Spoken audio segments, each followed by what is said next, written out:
educational series, so we're very grateful to him. We're also very grateful to our financial support, and I'll talk about that in a little moment. I'm Regina, I'm the person speaking. And then on our left, we have lovely Manny Ebbott, who is off in the web, and she's just making sure that all works very smoothly this morning, so we're very grateful to Manny. Thank you.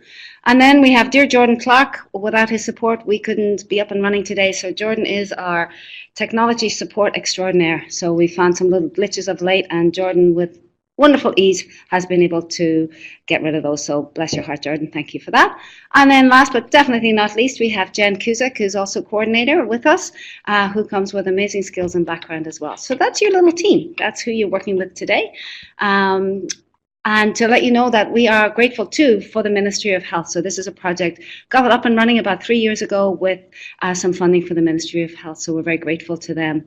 We're also extremely grateful to our presenters, because many of these people do this off the side of their desk with really no financial support. So we're extremely grateful to them. So a big shout out and a big thank you to them for their time and their energy and their efforts to put this work together. So thank you.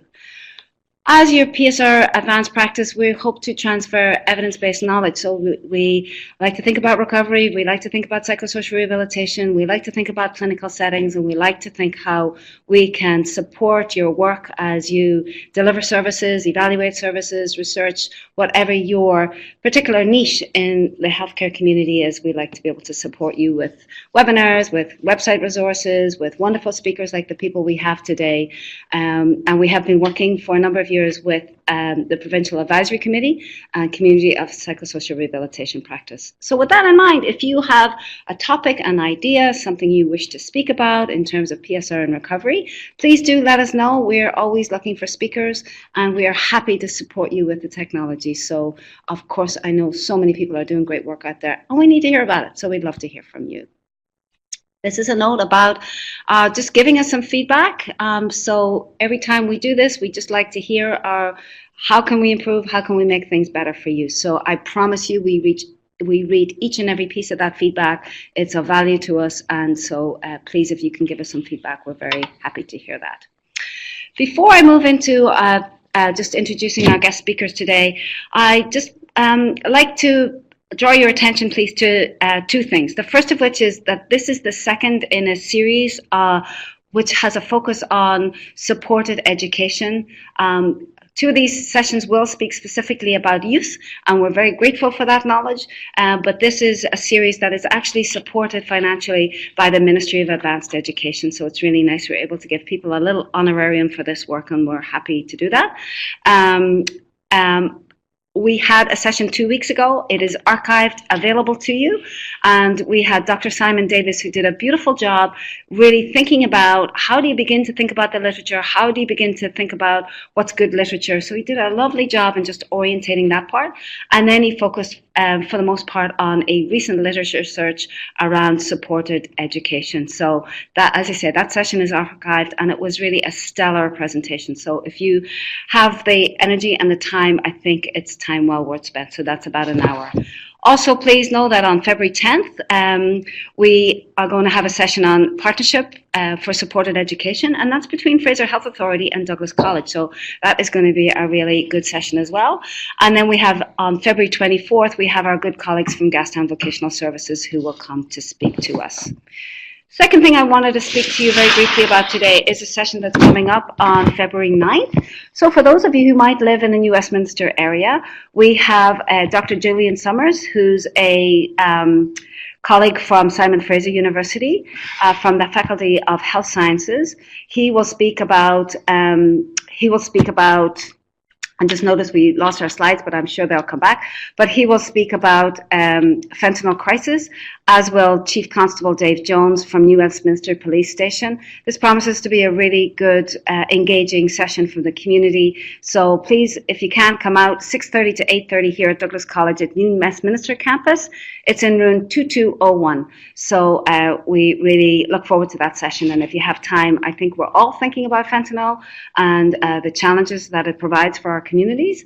I had a great discussion with one of our speakers today, Lexi, who spoke about just doing some recent training in education. So it's so nice and important, I think, to see our colleagues being able to have that training and have that support so we can support people in the community.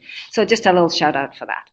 So with that in mind, I'm just going to do a brief introduction to our speakers today. We'll start with Dr. Skye Barbic. So she has kindly, this is not her first gig, so we're very grateful to Skye for a return visit. You'll know her as an assistant professor in the Department of Occupational Science and Occupational Therapy at University of British Columbia, and I learned a new fact today about Skye. Her middle name is Pamela, which I think is just quite wonderful. Anyways, so she's a scientist also at the Centre for Health Evaluation Outcomes at St. Paul's Hospital, and has worked for 14 years as an occupational therapist, passionate, as we know, about working with our community to advance the role of supported employment and education as key interventions to support youth with mental illness thrive and recover. So big thanks to Skye. We also have somebody who's a graduate of the program with us today, and that's Leo. And I'm going to leave him to do a more formal introduction about his background, but we're very grateful to Leo for coming out today. Yes, we're all saying thank you, thank you, thank you. So big warm welcome to Leo as well. We have two more speakers, the first of which is Sarah Blackmore, who's a registered clinical counsellor and program facilitator for YMCA, and particularly the Youth BEAT program. That's hard for me to say with an Irish accent. Youth BEAT program. Sarah's also a counsellor for the YMCA Youth Mindfulness Group, which supports youth and young adults with anxiety. Sarah has worked with youth and young adults with mental illness in a variety of settings, including post-secondary, non-profit and community organisations and private practice as well. She's passionate about social justice and incorporates equality principles into supportive work she does with participants and clients. So a welcome to Sarah. And finally, we have Lexi, who's a program facilitator for YMCA Youth BEAT program. In addition, Lexi works as a community mental health worker in transition home for youth experiencing concurrent disorders and as a clinical support worker for youth in medical withdrawal. Lexi obtained her BA Honours in Psychology from Simon Fraser University in 2015 and committed herself to working with youth in a variety of community and clinical settings. So you can see we have people with amazing backgrounds, with amazing expertise today. And with that, I am going to pass you over to our first speaker, who is Dr. Skye Barbic. So, thank you. Thank you, Regina, for having me back and for getting to talk about a really new topic for me, but something that's been quite fun being able to work with the YMCA team on this idea of developing programs that are fit for purpose for youth with mental illness and mental health disorders, but also programs that are integrated, that combine social and health services, and that are actually accessible and tailored for the needs of youth. So I'm going to just get things introduced here. I think it's not... Is that okay? We can go that way. We're going to talk about the landscape. I'm going to give you a little bit of outline about what the landscape looks like for youth in our communities in terms of the number of youth who experience mental health problems and illnesses. We're going to talk just briefly about the rationale for why YBEAT was developed. We're going to hear from Leo, who's going to give us a testimonial about what his experiences were like in the program, and we can hope to hear from the good, the bad, and the ugly. You can tell us everything.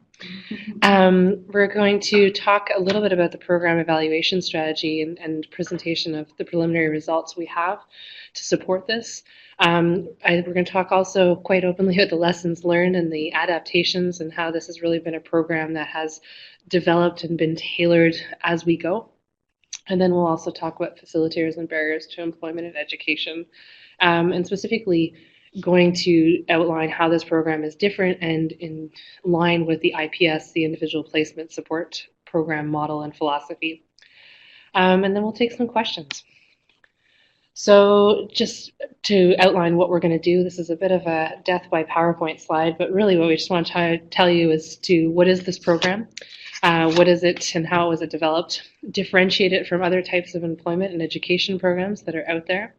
We want to highlight how the program has been developed really concurrently with youth, for youth, by youth, and along with social and health services. So it's been a community program that's come together. And we want to talk about the barriers and facilitators for youth who are trying to gain employment and return to education in our community. So let me set the landscape right now that youth in BC, approximately 1 in 5 will experience a mental health problem or illness in our community. And so this is a really important time in a young person's life. And to set the context a little bit about YBEAT, I had started about 2.5 years ago working with a new program designed for youth, a health program. And we had discovered that many of the youth that were coming in were seeking help for their mental health concerns and illnesses, but also seeking help with, or wanted to return to school, or wanted to get back to work and meet friends and create new opportunities for them to integrate to the community or get back to the community that they were part of before having a diagnosis. So one of the things about the opportunity of doing this is when I started working at the health clinic, I actually went right next door to the YMCA to see could we have opportunities for our youth to be hired at the YMCA. And in turn, what we found was that the YMCA was actually looking for support in their own programming for employment and education to support youth, because many youth that they were experiencing were coming in with mental health problems and illnesses.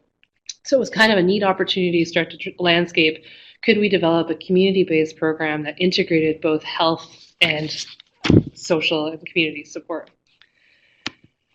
So one of the things that we know is that many onsets of mental health disorders happens at an age that is very vulnerable in terms of a young person's time transitioning into adulthood and independence.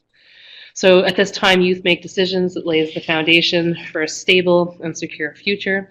We have early diagnoses such as psychosis, for example, or schizophrenia that might present as early as age 14, 15 to early 20s. And then we have other diagnoses such as anxiety and depression that may present throughout the whole spectrum of the age continuum. And these are really presenting at times when people are entering high school, potentially college or university, and really engaging in early career development plans for university, postgraduate studies, specialized training, etc. So the evidence base for interventions to support young adults with mental illness to gain employment or to return to school is to date fairly underdeveloped. Somebody else is controlling my slides, so I'll try this. Let's see. So just to set a common language for the discussion, this is preaching to the choir with this group, but we know that one of the best indicators for someone to recover is a person's ability to obtain and maintain meaningful employment and participate in higher education. And so the term recovery that we'll be using collectively is a term that describes a person's ability to live a full and meaningful life in and despite having a mental illness. So we're looking at opportunities for a person to live a full and meaningful life, and going back to work and participating in higher education is clearly one of a very common goal amongst youth with or without a mental illness. In the last 3 years, we've led a study looking at the recovery needs of Canadians. And in our youth sample of youth who are under the age of 30, we identified that 87% of these youth identified that work was important to them. And in the same study, we found that only 9% actually were working in any capacity or engaged in school. So that was any kind of school or work that was marginal work, part-time or full-time. So a clear gap in where the needs were with youth and actually what kind of services or what kind of actually outcomes we were looking for. So this is the real questions that we had. We had in a clinic a group of individuals presenting with mental health problems that we were addressing, but also wanted to work, and we didn't have the service to provide that. And at the YMCA, had a group of individuals who wanted to work, were trying to participate in a program, but were having barriers to gaining employment, maintaining employment, or going back to school because of their mental health concerns and because of certain areas that they needed extra support and help with. So this was an ideal opportunity to work together and to dream up of a program and to work with our community and the youth in our community to design a new community intervention. So I'm going to pass this to my team and just give you I realize this is my slide. It's got my name on it. So I will actually just give you 2 more seconds about YBEAT. But, and then I'll pass it on to the real people you want to hear from. The YBEAT program is designed as a 17-week program. It is designed as a community intervention to really bridge this gap that I was talking about and actually bring together silos of health and social services together to work and optimize and deliver a program that meets the needs of the community and specifically the youth. It combines health, social, and employment skills education in small groups, plus supported job placement tailored to the individual's goals. It differs from other supported employment programs because it enables youth to concurrently work towards their employment goals while successfully learning to self-manage their illness. There's a very strong relationship in this program with the health teams and the YMCA. So it builds upon other models such as IPS while offering a very integrated care model and extensive support. And as well, embedded in this is a very strong program evaluation procedure that's based on the program's, the participants' experiences, and we use validated scales and personal impact stories to assess whether or not this program is actually meeting the employment goals. So I'll let the team talk to you about the program, and then I'll talk to you about the evaluation strategy and the results later. So we'll just take a little minute to pass it over to Lexi. I've just taken the camera off, so we don't make you dizzy as we move the computer around. So let me introduce you to Lexi. Hello. All right, so I am going to change the slide here, and then I'll jump right into our program overview. So the Youth BEAT program is funded by the Ministry of Jobs, Tourism and Skills Training and the Canada BC Jobs Fund. Essentially what this means is that it's a provincially funded program, and the benefit of this is that we can combine services with federally funded programs, and we also have experienced that we have quite a bit of flexibility with our budget in comparison to some of the federally funded programs, so that's been really beneficial for us. In terms of eligibility criteria, the program requires people to be between the ages of 15 to 29. They have to be eligible to be working in BC, not currently in school, although, again, we do have a little bit of flexibility with that. So people who are in alternative school programs, for example, somebody who might be just fulfilling doing a self-paced study to get their grade 12 English finished and would still be able to attend the workshops, would be able to participate in the program. They must not be receiving employment insurance, and they must self-identify as experiencing a mental health barrier to employment. So again, we don't require a formal diagnosis, although we do see that quite frequently. But the mental health piece can look really, really different for people who, it could be eating disorders, anxiety, depression. We see substance use, a lot of concurrent disorders, and again, this can be something that they just self-identify with or have a formal diagnosis of. We partner with Inner City Youth, so it's the YMCA of Greater Vancouver and the Inner City Youth Clinic, which is on Granville Street in downtown Vancouver. And ICY is their acronym, and they are a harm reduction clinic that aims to provide a comprehensive set of services to youth at risk. So this includes access to a GP, psychiatrist or psychologist, peer support, housing, life skills. They try to meet everything and be able to provide everything for everyone. So we're really privileged to partner with ICY. There we go. In terms of the staffing, so we have 2 YMCA program facilitators, myself and Sarah, and our role is really content development and workshop facilitation. And then we have a YMCA job developer who works at supporting the application transition and maintenance of employment and connecting with our community partners and employers in the community. Then we have a youth employment programs manager who manages a variety of employment programs with YMCA. Our YMCA administrative support, who is fantastic at organizing all of the behind the scenes stuff that we need to actually make this program come together. And then through ICY, we have an occupational therapist, and their role is within the workshop, but a lot of it includes outside of our workshop phase, which we'll get to in a moment, and connecting with other resources, as well as supplying tools and strategies to manage mental health in the context of employment. And then we also have an ICY peer support worker, and they have, through lived experience, create really valuable connections and support. It's a little bit more informal support with the participants in the program. So to get into our phases, so we like threes here. So we have 3 phases of the workshop. So phase 1 is our workshop, or 3 phases of the program. Phase 1 is workshop. And within phase 1, we have 3 streams. So our pre-employment and job readiness skills, that's our cover letter building, our interview skills and interview prep. That's job skills and job search training, resume building. And then we have the short-term training and certification. So within the our last intake and this intake, for example, we're doing customer service. We're doing 2 full days of computer skills training, and we're also doing first aid. Thank you. So yeah, first aid is the third piece. Plus we have a variety of guest speakers who come in. And they will talk about empathetic communication. We talk about money management.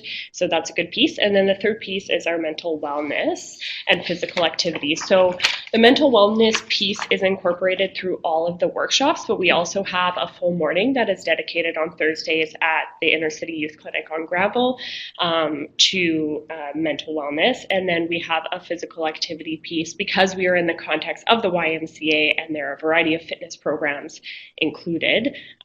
We try to do a little bit of exposure in a really safe setting to physical activity and create some knowledge sharing about the impact of physical activity and mental wellness on mental wellness. Phase 2 is job development, and that's 12 weeks. And so we have at this time, it looks really different for everybody, so we're really inclusive of that. People are looking into employment or in employment, or they might be following up with training and education.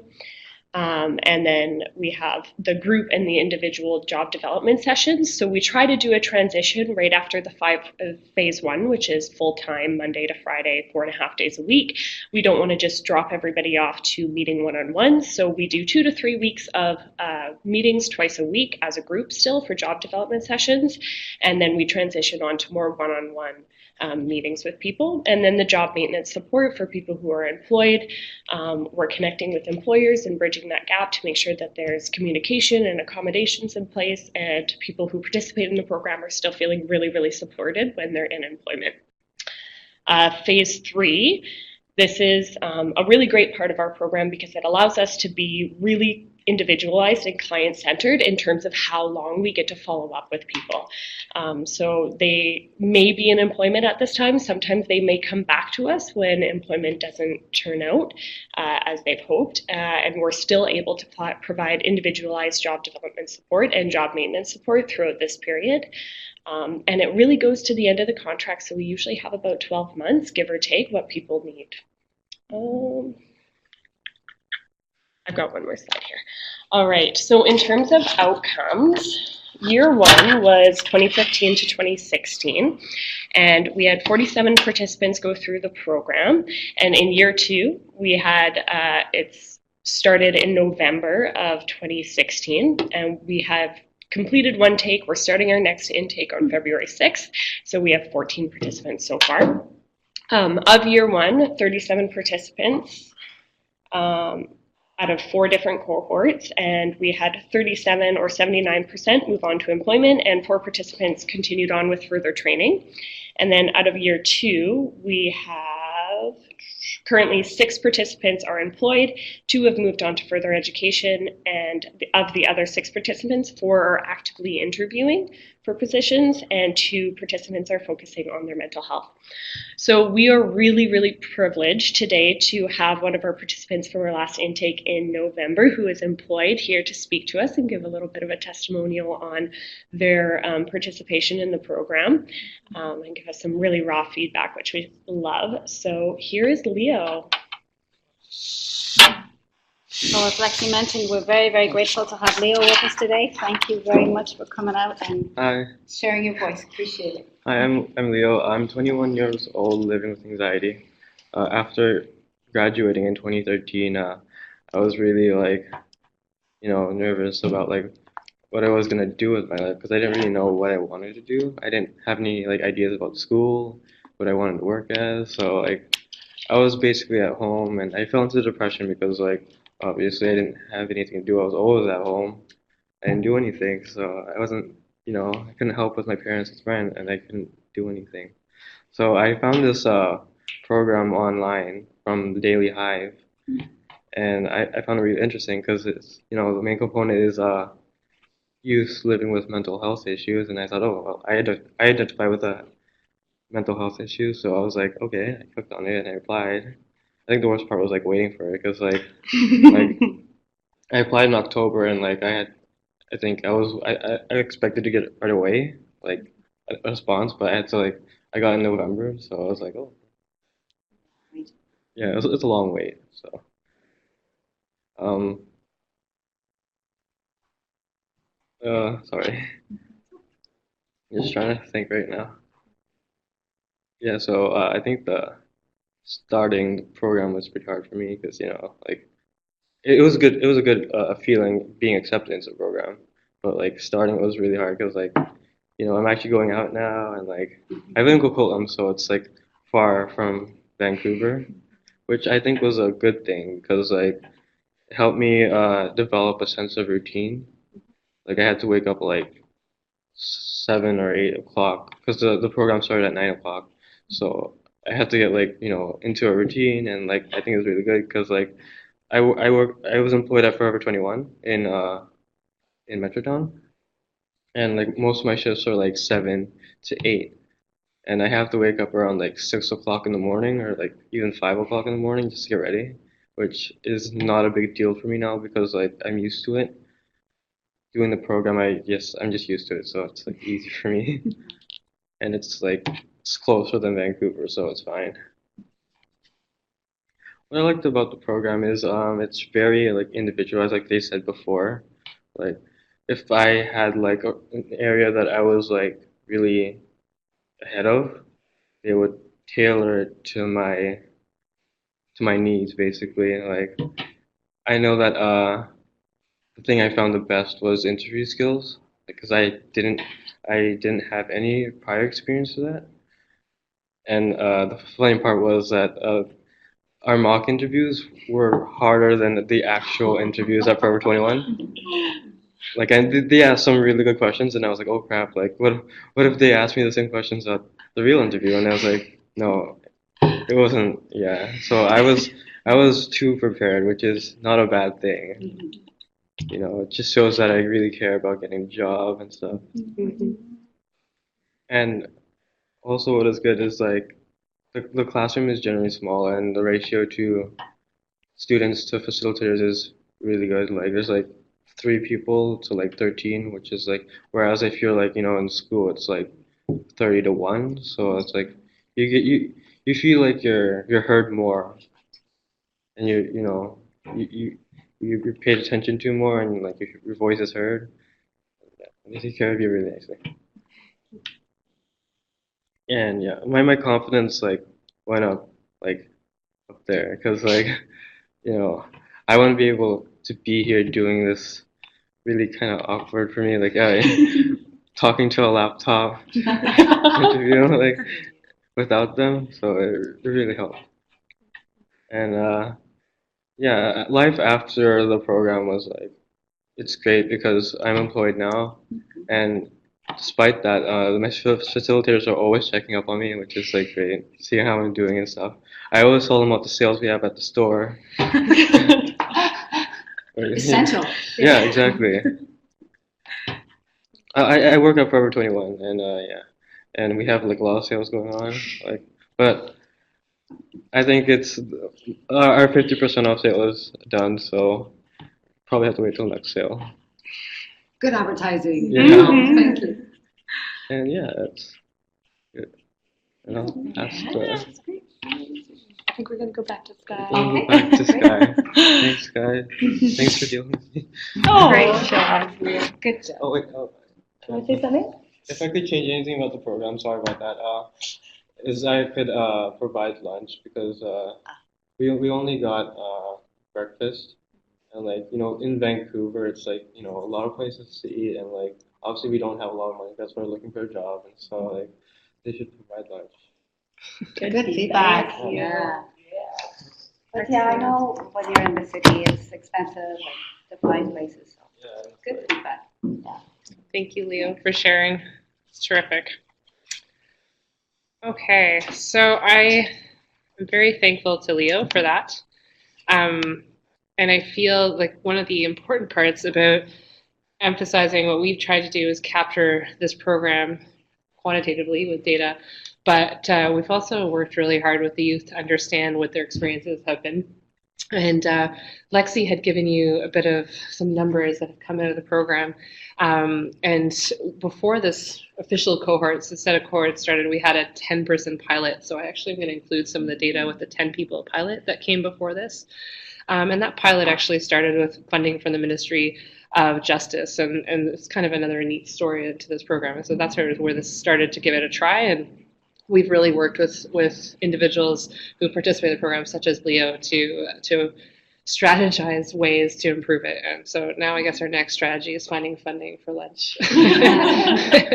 And we'll do that for sure. And he's not the only person that's told us that. So we'll work on that. Another thing I think I just want to highlight in terms of working with youth and also employers is that we recognize that Vancouver is a very expensive city to live in.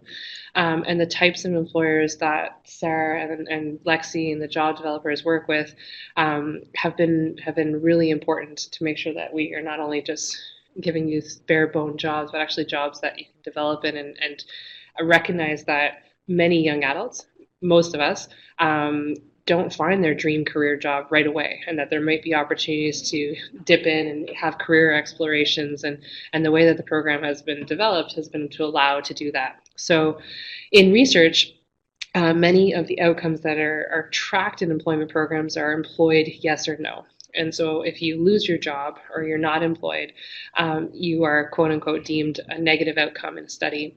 And so we've really tried to be able to capture flexibility in how somebody might jump in and out of a work environment, and recognize that young people like to explore and try to have options to build their careers and to build experiences that will create ongoing educational opportunities to grow, and to actually expand their potential in the workforce. So I'm the UBC partner, I guess, and part of it has been to step my toes in as often as I can to understand what's happening and to build a program that, an assessment plan that really gives feedback to the team in real time, and to try to think about where this program is going long term in terms of scalability, and can a supported education and supported employment program like YBEAT actually be an intervention that could be used across all health services and social services in the province. To set the context a little bit about where we're coming from, we know that models of supported employment are becoming increasingly strong with evidence, specifically IPS, the individual placement model. And these models are showing evidence of employment success outcomes in the area of 50%. So people who are participating are coming in and achieving 40 to 50% of people are achieving very positive outcomes and long-term outcomes. We do have evidence starting to emerge for younger adults. Very little evidence is out there on this, and the data that's coming out there is primarily for young adults with first episode psychosis. So there is a tremendous amount of really high quality literature coming from the United States right now about programs that are designed for adults with first episode psychosis, and using the IPS models in this context. But there is actually very little known about the effectiveness of integrating supported employment and education programs into more general health teams that serve adults with a wider range of mental health problems and illnesses. So we recognize in our community that people are individuals, and they come with a variety of different presentations and challenges and strengths. And so how do we develop a program that is flexible to individuals, and flexible to ensure that we're meeting both the employment, education, and the health needs of this group? So this is what our plan looks like right now. We started originally at the beginning just sort of this ongoing cycle of how's it going, and what can we do better? And now we have a much more structured evaluation strategy. So we meet with youth. Our research team actually meets with youth at the beginning of the program and invites them to participate in the study. And we ask if we could follow them for the year. And if they consent, most have consented, and if they do consent, we ask individuals to fill out a questionnaire at baseline at the T=0, that's the baseline, right when they enter the program. And then after phase 1, Lexi described her phase 1, we come in at 5 weeks and ask them questions again. At 16 weeks or 17 weeks, which is the end of phase 2, correct? we come in as well and ask them the same set of questions, and then we repeat this at the 6-month mark and 1-year mark. Starting next month, we're actually embedding focus groups now, and so we're going to invite youth who have participated in the program to join focus groups so that we could more accurately capture these stories, because we really feel like the data that I'll show you in a second is interesting, but the stories are quite unique and positive, and I think maybe even more impactful to promote this as a model of care that should be widespread and sustainable. So what are we measuring? We started with these tools. We've used some standardized, validated tools fit for purpose for youth. And we even though in the literature some of them are fit for purpose for youth, we've discovered working with our youth that either youth didn't like them, they're too long, they're not giving us results that are interesting, they're not picking up change. And so we worked very closely, poor Sarah, especially because she's been here since the beginning, of trying to figure out what is that appropriate assessment that will capture the real changes in the youth in our program who participate. So right now our current tool bank is to assess using the personal recovery outcome measure, which is a tool that was developed for Canadians by Canadians to measure recovery needs of Canadians, and this has been validated with youth and young adults under the age of 30. We're also using a measure of self-esteem, a widely established tool called the Rosenberg Self-Esteem Scale. We're capturing mental health using the PHQ-9, and this is an assessment of mood status, a screener. And this has been an important tool to flag individuals at the beginning who might be at higher risk than we might have thought they would be, or didn't present with their high risk needs at the beginning. But the nice thing is that we're able to approach this risk and approach any areas of concern in a very strength-focused way, because the other tools are very focused on the strengths of that person. So the conversations we have are in the context of the person's goals and the person moving forward and being successful in the program, while maximizing the level of support they need to be safe and to improve their mental health. Another interesting thing that we've been collecting is time use, and we'll talk a little bit about this, but many of the youth who come into the program, we've asked them, how much time are you spending in structured, meaningful activity? And I think Leo captured that very nicely, that many youth are coming with very little routine. They're spending lots of time at home, and that has been a very significant outcome for us to see and to monitor the change of this program.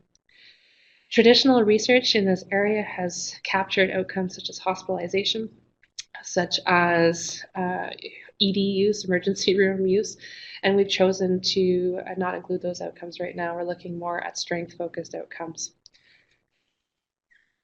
And I'm touching the wrong button. All right, so this is, again, I'm including some of the data from the feasibility study, the one that we did before. So this is the 47 youth that Lexi referred to in the first year of the program, plus the youth who participated in our pilot. And one of the really great things with the first 5 cohorts is that 59 out of 60 youth who started the program completed the program. And so that is pretty awesome. And we recognize that there's some youth that didn't show up every day. We've kept track of that, but they did start and finish, and that has been really cool. So we've actually been able, although we don't have huge numbers right now, been able to really intimately and precisely understand what is happening in the trajectories of this group. I'll give you an example. In the first pilot, we had a young woman who didn't show up very frequently in the first week, and many programs would probably have excluded her, but because we had the health team involved, we realized that it was a slight medication tweak, and she was taking her medication too late in the day, and she was sleeping in the morning. And we worked closely with the health team to tweak the hour of day that she took her medication, and then she showed up to the program every day right after that and is currently still working. So that's a good outcome. But it's an example of being able to be flexible and not too rigorous. And this is a nice program to be able to do that. That if you're struggling, we're going to find out why, and we're going to try to tailor support to make sure that happens, or they're going to try to tailor, and I'll evaluate it. Sorry, it's one big team process. Feel like that's, yeah, okay, perfect. Apologies, I'm going to try this. So this is a bit of a busy slide, but these are the types of outcomes that we have been tracking, as I mentioned, and we have seen positive changes throughout 5 weeks and 17 weeks, and now we're just about to do our first 6-month follow-up next month, which is exciting, and I look forward to seeing how people are doing. And so we have seen significant changes, as Lexi talked about. The number of youth who are employed or in education and ongoing training is tremendous and much higher than what's known in the literature right now. So they have success rates in the area of 85% versus the 50% range. And these employment outcomes are being maintained. The other thing that we're looking at is employment quality. And so we're looking at employment quality through how much and the wages that individuals are making, looking at the hours that they are working, and looking at their satisfaction with their employment environment. And this has been a very neat example of the level of individual support that this team has provided, because on average, the youth who are working are overwhelmingly very satisfied with their work environment and quite pleased with the opportunity to be working where they're working. And their wages range from anywhere from entry-level wages to there is now a youth in your program who's probably making more of all of us at the table.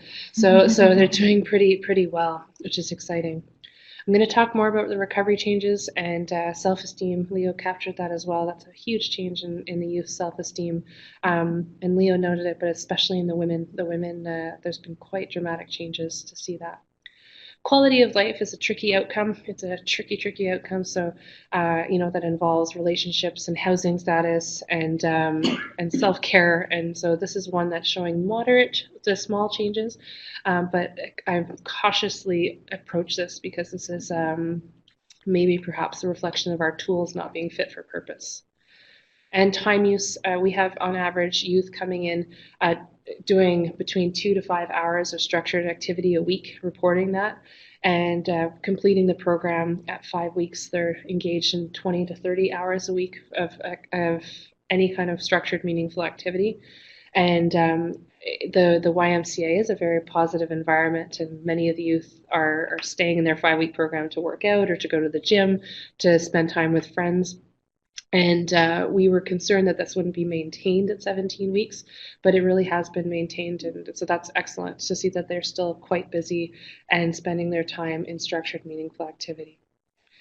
In terms of mental health, we use the PHQ-9, which is designed as a screening tool to screen for depression. And so screening tools should evaluate change, but we have noticed several improvements, especially in that high risk question of any youth coming in with really concerns about self-harm or suicidality. And we have had a few youth come in with that level of concern. And most youth at 17 weeks are reporting not at all or just slightly. And that's been quite tremendous to see an intervention such as this to change outcomes at that level. Okay, so just to show you, this is the actual highlights, the time use. So they come in, their mean hours is 3.5 hours. At T1, so at 5 weeks, they're engaged at 21 hours of structured activity a week. That range is going from about 15 all the way up to 40 already.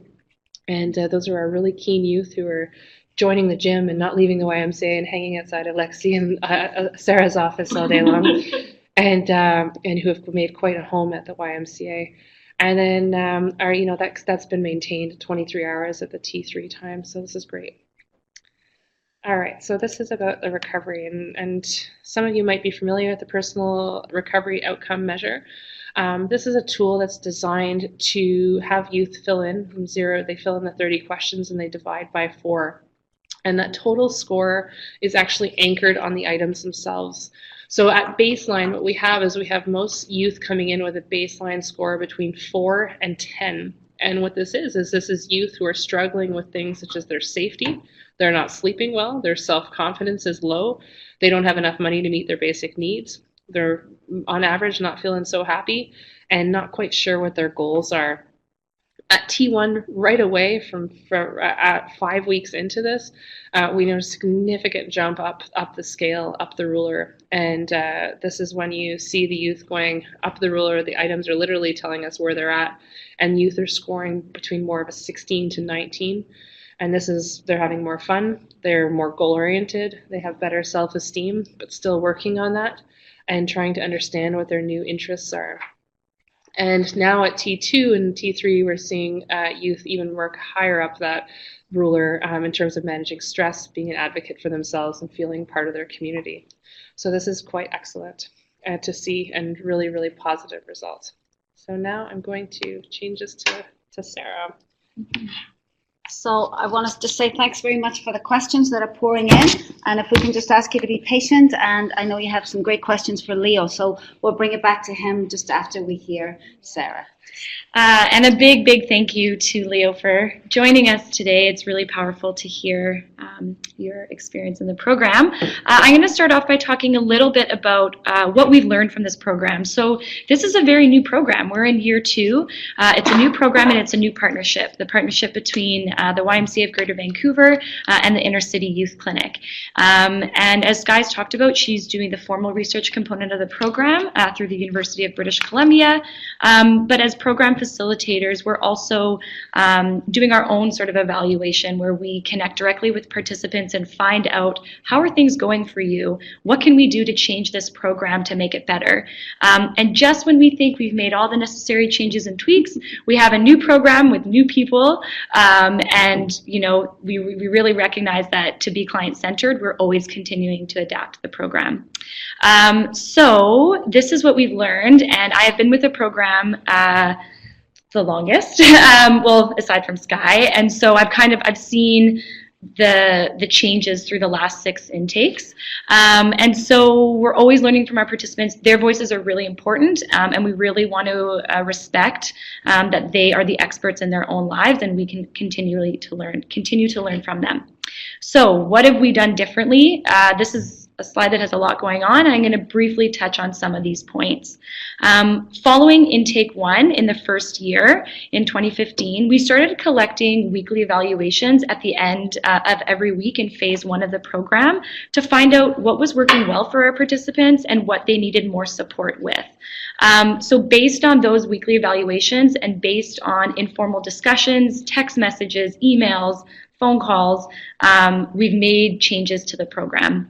One of the things that we've done more recently is we've included the short-term training and certification earlier on in the 5 weeks. Initially, we thought, oh, we should spend a lot of time doing, introductions and some of the softer things, but we realized that part of what helps motivates our participants is to get some training underway right away.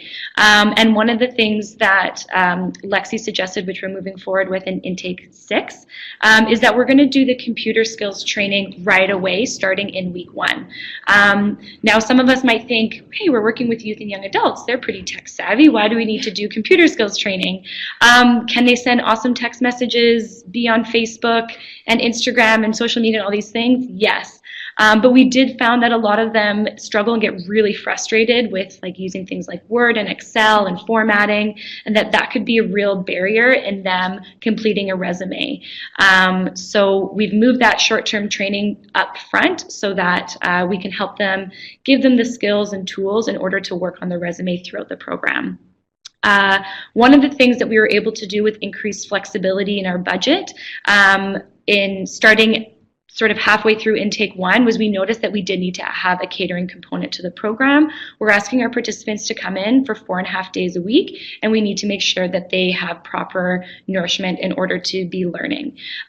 So Leo, we're going to try to include lunch moving forward, but we were able to include breakfast, which was something that was really, really important for our participants in order to have their basic needs met.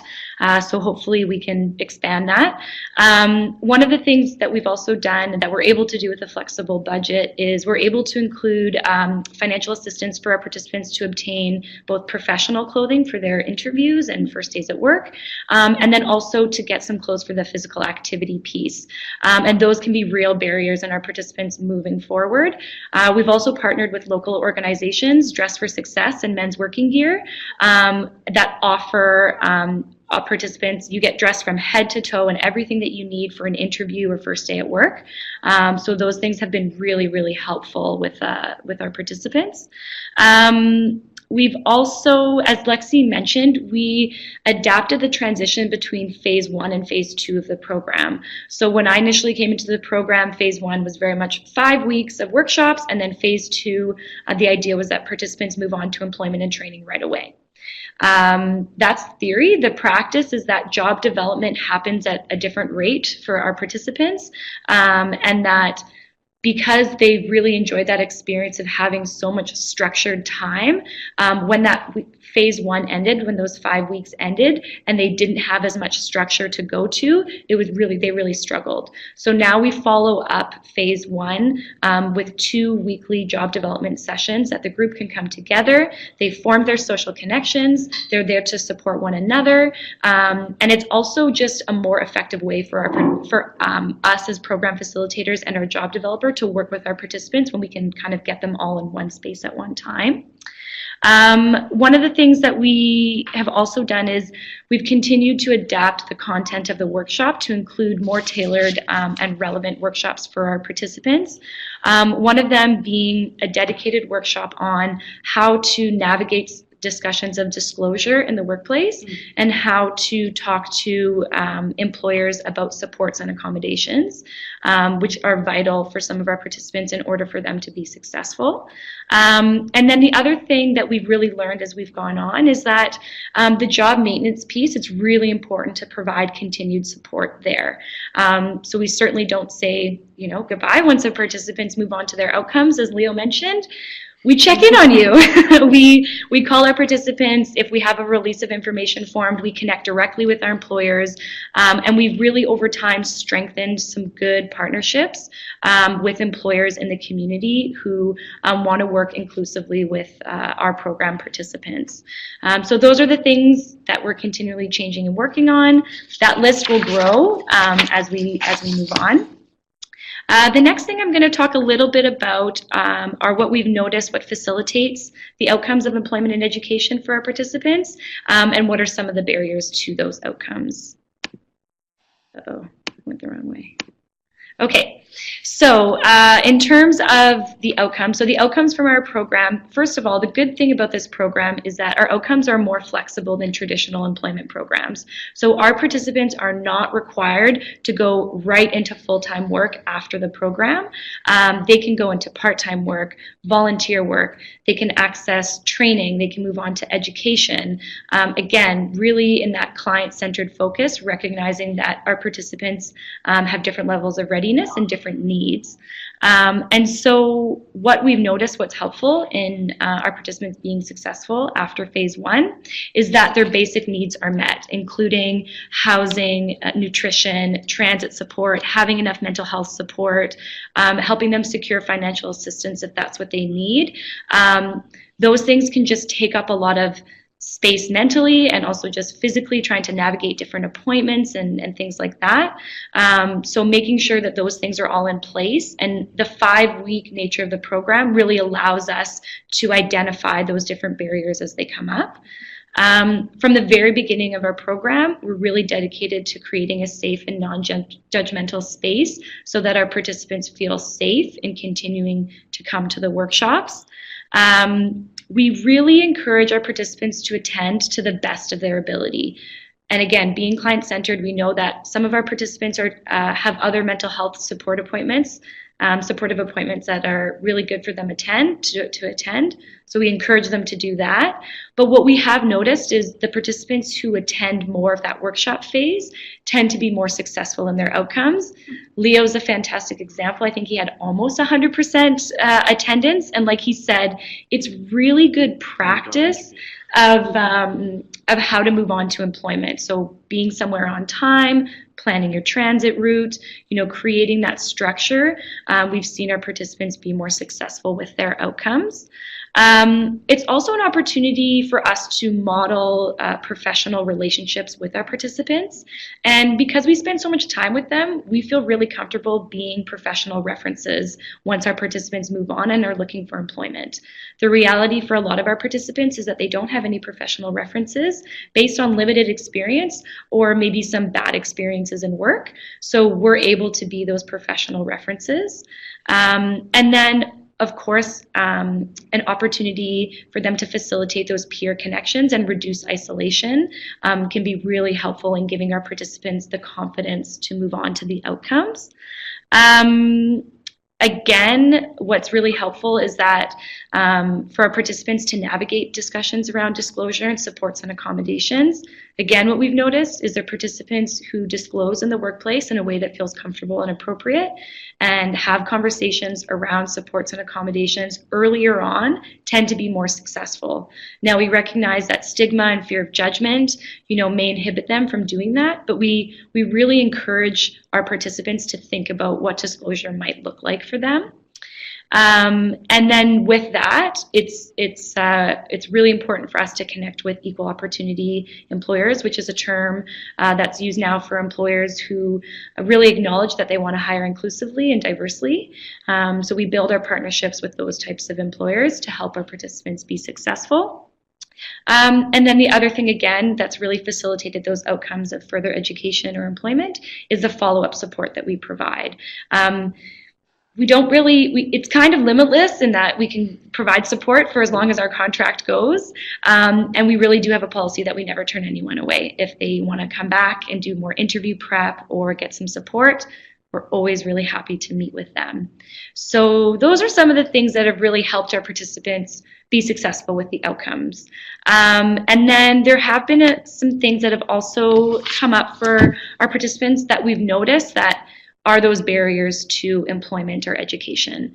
So again, coming back to this idea of not having those basic needs met, homelessness or unstable or unsupportive housing can be a real barrier for some of our participants, particularly if they're in transition between housing. It's just really hard for them to focus on employment when they don't know where they're sleeping that night. So we really try to make sure that they have that in place before the program starts.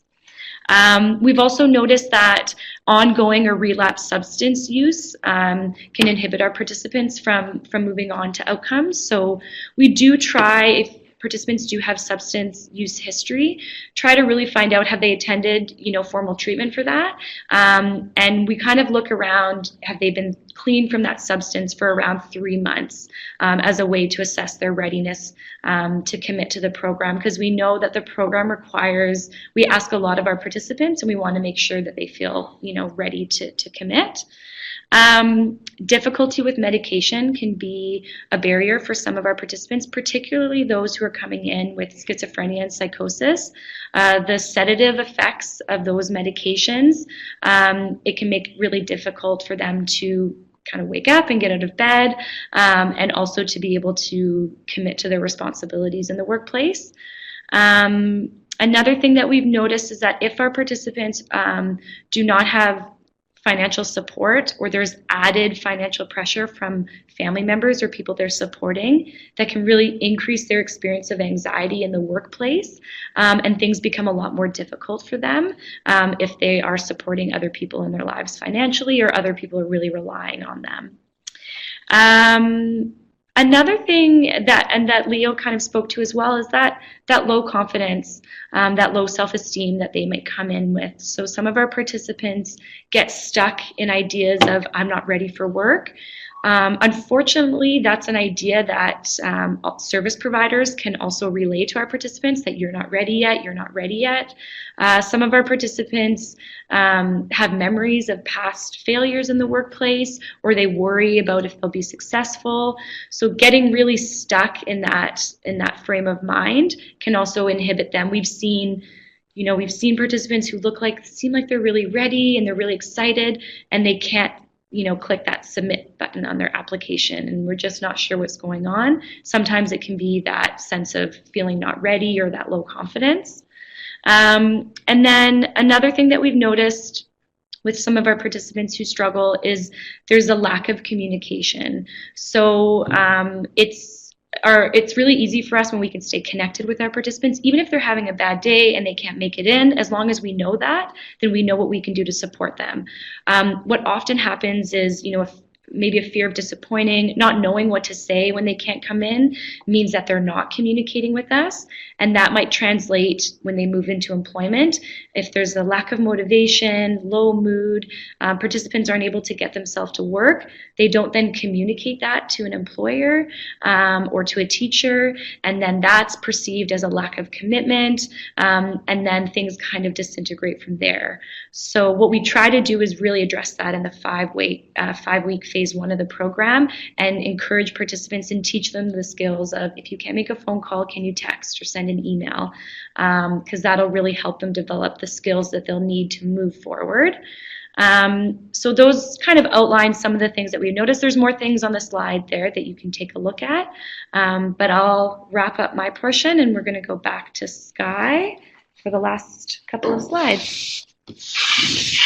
So I recognize for time we're a little tight, Regina, and we're okay? Yeah. All right. So I will just make a brief comment, because I get to see the names of the lovely people on here, and I know there are quite a few of you who work in the area or who are IPS workers. And the question I get often is, how is this different from IPS? And I think Sarah and Lexi and Leo really gave you a unique perspective of why the program is different. We do have this 5-week in-class session at the beginning that I was a little reluctant at the beginning about how it would work, but it's really become instrumental, not just in providing a skill set, but really trying to build routine and to understand where the gaps were and the challenges to a person's routine that might make them successful. So that has been nice.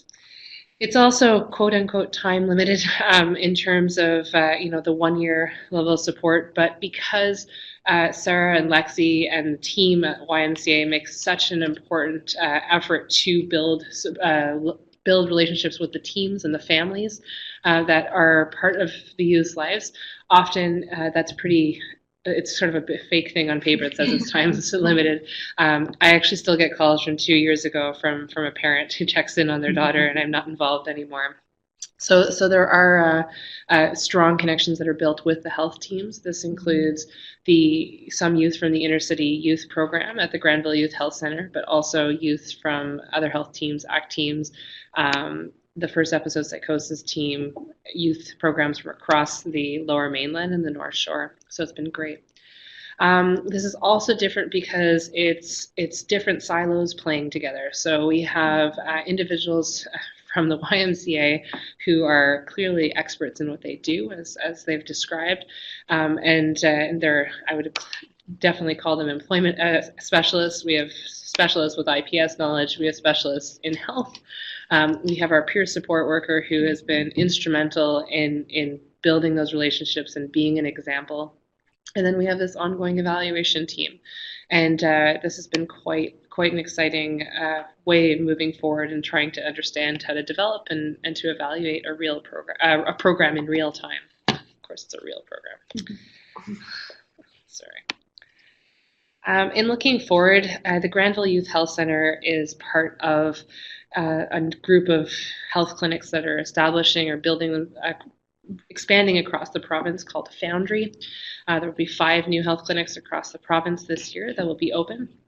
And YMCA, of course, is a provincial and Canadian-wide institution. There are a lot of YMCAs across the province and the country. So now our goal is to really think about we're really having some promising outcomes. We're not sugarcoating what we're talking about, and Leo tells you that he's had great success, and many of the youth have had great success in the program. So it's about how do we learn about this? How do we start talking about scaling the program and developing a manual? And as Sarah said, it's still every day is a different learning experience about how it can be tweaked and how it can be modified. And so we need to develop a flexible manual that can be used as a guide, but to really be client-centered, site-specific, and to understand how different sites will play with each other, with health and social services, and the community services, and the businesses who are willing to support the program and who will work closely with the program. We've begun our knowledge sharing plan, so I guess this is one of our first steps of sharing knowledge, and Sarah and Lexi have began sharing this knowledge as well at other venues, and we'll be presenting this work at the Canadian Association for Supported Employment Conference this year in Niagara Falls, and then the Canadian Association for Occupational Therapy Conference. And really this is just initial opportunities to gain feedback about the strategy moving forward, about how do we actually implement supported employment and education as a core service, health/social community service for youth who have experienced a mental health problem or illness and disorder, and how do we help them live full and meaningful lives and achieve a level of recovery that's important to them and important also for our community. We have a lot, I think we can say that in the last 2 years, we've discovered there are a lot of incredibly talented young people who are now employed and making our communities really quite fantastic. And Leo's one of them. I think we're going to have to send the slide deck to Forever 21. That'll be our new sponsor. That's how, yeah, there you go. All right, so we're going to move to Regina for questions, and she can guide the question process. So I'll do my best. I noticed lots of questions coming in, and I was just thinking maybe Forever 21 could provide a little bit of food for lunchtime. I almost said that. I wasn't sure if I was going to get fired. So. I might get fired too, but that's okay. Why not? We'll go work. So it seems that we have lots of comments, lots of people saying thank you for such a strength-based approach to this work, and thank you for the transparency. People are obviously really impressed with the content.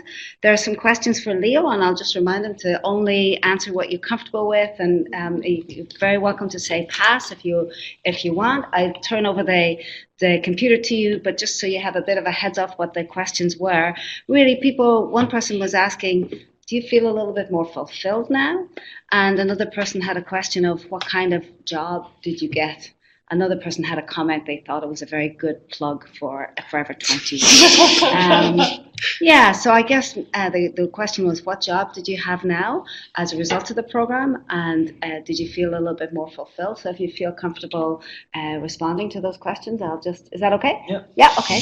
I'll just pass the computer to you. Hi.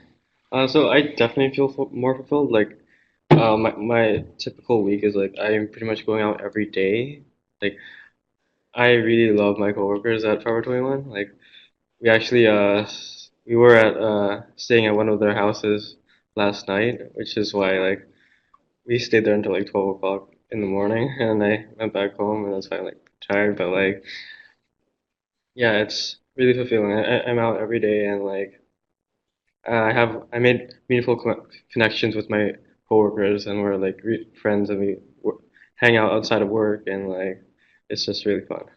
And the type of job I have is I got hired as a part-time sales associate, which I basically just like fold clothes and like help customers like get stuff, and like like just help customers basically, and like make sure the store looks nice. But they've been putting me around the store. Like, I know for the past 2 weeks I've been in stock, so I basically just like process clothes and stuff. And like they asked me if I'm okay with doing that, and obviously I'm not gonna say no, because like I'm just like it's really like good employability if if you're up to any task and stuff. So yeah, I think I'm gonna be on the floor next week. So if you guys want to pop by, then I'll just say hi.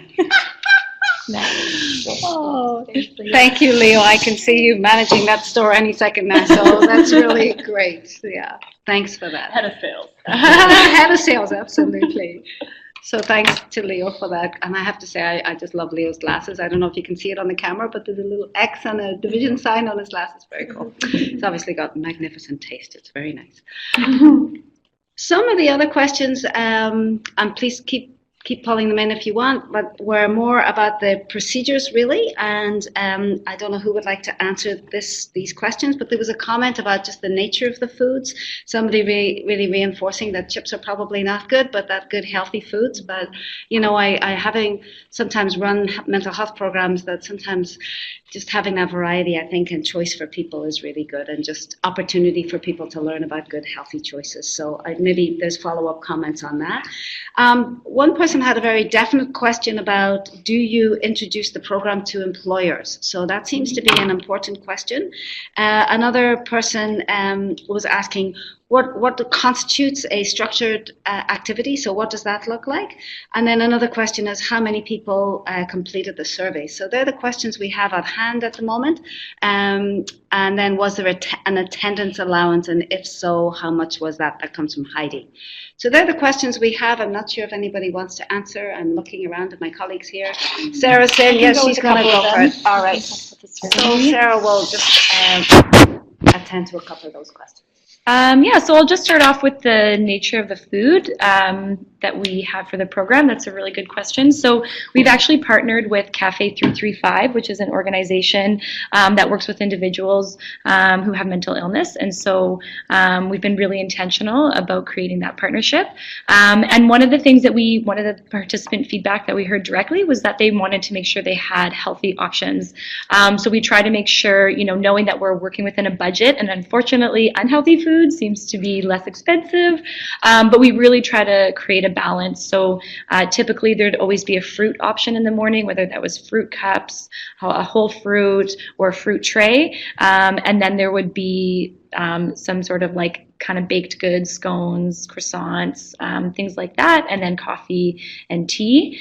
So it's pretty basic, and hopefully we can provide lunch, but it's the healthy piece is something that we've heard directly, and that we've also communicated to Cafe 335 to make sure that we have that need met. I'll also talk about the attendance allowance. So we don't have hard and fast rules on attendance. We're really client-centered. We recognize that for some participants, you know, attendance is something that they really struggle with. And also, as I mentioned, some of our participants have appointments with service providers that it's actually really beneficial for them to keep. So like in the last intake, we had a participant who had DBT on Monday mornings. So we said, yeah, that's great. You don't have to come to the Monday morning workshop. We'll make sure we get you caught up. We looked at the schedule. If there was training that she missed as a result of that, then we're actually going to invite her into the next intake so she can get that training. So we do encourage attendance. Luckily, with a peer support worker and an OT, we have the capacity to go knock on doors. If we're not seeing people, our peer support worker Jazz, our OT Lynn, will go knock on their doors if they have a comfortable enough relationship with them, to try to encourage them to come in, but no hard and fast allowance for that. In terms of introducing the program to employers, we are at the stage right now where that usually happens when our participants are ready to work. However, we do recognize that it might be helpful to have that introduction come earlier. And actually, if employers are recognizing that someone's walking through their door who has a great attitude and seems committed but might need a little bit more support, that the employers could then refer them to our program. And then after our program is complete, we could refer them back to the employer. So I think that's a piece that our job developer is really working to expand right now. There was a question around the structure of activity. I'm not sure if that was about, the measurement one. I'm going to pass that over to Skye. Okay. Thanks, Skye. Sorry, it's like the Blair Witch Project. So the question that we ask youth at the beginning is to outline how much time they spend in quote-unquote structured, meaningful activity. And in brackets, there are about 30 different examples. So that could be working, going to school, spending time with friends, volunteering, spending time with family. And despite this being a really horrible item, that's not how we like to develop items in the measurement world. We like to ask about one thing at a time. We give lots and lots of options, and we still find that our youth are coming in are doing about 3.5 hours of structured, meaningful activity a week. So that's how we define structured, meaningful activity. We did at the beginning use time logs, daily time logs, and we found them to be a little bit variable in how they were used and how they were reported. So it was a bit difficult and took a long time also. So to not burden Sarah and Lexi and the program and the evaluation process, we actually removed that part and then replaced it with this item. So that was one of them. You had another question about. I just want to make comment also on the payment part. This is a part that is sometimes critiqued in that the youth are not paid to participate in the program, and yet you can see that the attendance is quite tremendous, and that 59 out of 60 are still completing the program. They are given access to the YMCA. They're given membership passes to participate. And as Leo said, most are coming very goal-oriented. And so they're coming with the goal of getting something more sustainable and employment that is more sustainable. So that's quite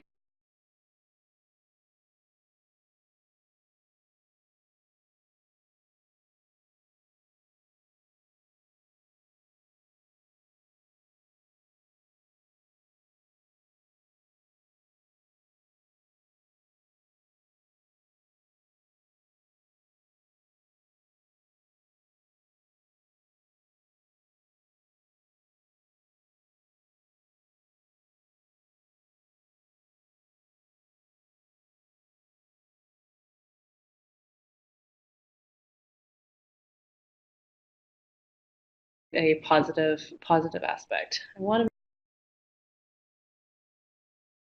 make sure. How many people completed the surveys? I think that's. So we have out of the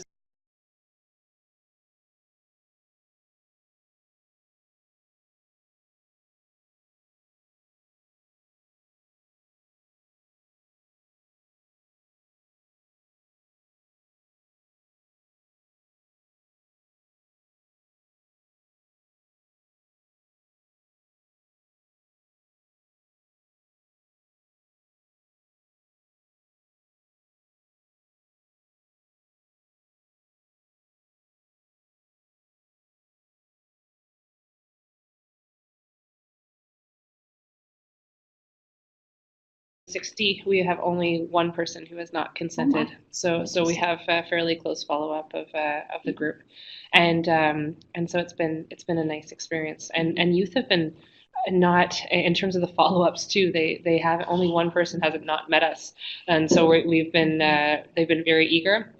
And in respect to the research part of payment, we do pay the youth to participate in the research aspect. So that is fully paying them for their time. So I guess theoretically that's their first job, and they get paid on day one. And we do respect their time immensely. Tools. Yeah, to complete the tools. Yeah, to complete the tools. Cool.